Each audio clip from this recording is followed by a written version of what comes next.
L'une des choses que j'entends dans le domaine de l'IA, de la part des personnes qui y travaillent, c'est que tout le monde parle d'une IA centrée sur l'humain. Pourtant, quand on passe au niveau technique, cela s'effondre ou ce n'est pas du tout le cas. Je crois que l'une des raisons est que la plupart des gens qui construisent l'IA sont des ingénieurs, des codeurs, des programmeurs et ainsi de suite.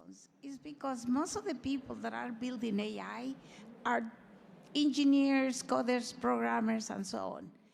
Et maintenant, les gens commencent vraiment à penser qu'il faut intégrer tous les aspects humanistes des sciences du cerveau, des sciences cognitives, de la psychologie dans l'IA, tout au long du cycle complet de création de l'IA, de l'entraînement et de la création des algorithmes. During the entire cycle of building AI, training, and so on, and creating the algorithms.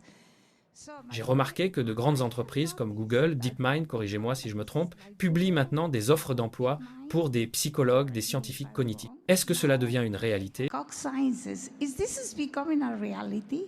I would like to hear your opinion on that. Thank you. Vous avez donc tout à fait raison et merci de soulever ce point. Dans nos livres, le Dr Kissinger et moi-même avons essentiellement dit que l'IA est trop importante pour être laissée à des personnes comme moi, qui ont une formation technique. Nous avons besoin que les grands philosophes, les humanistes si vous voulez, commencent à s'impliquer.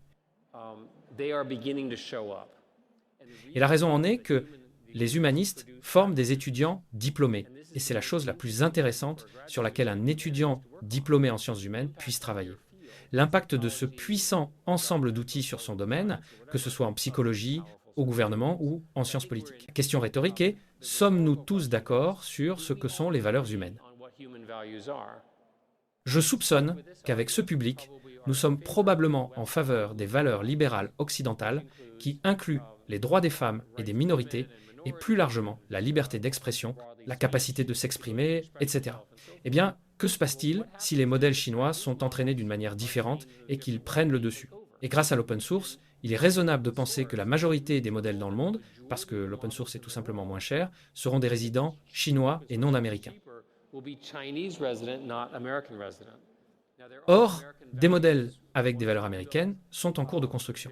Il y a un débat sur ceux qui vont arriver. Je suis très enthousiaste à leur sujet, mais quand vous dites valeurs humaines et alignement, vous devez me dire lesquels. J'aime bien ceux des États-Unis.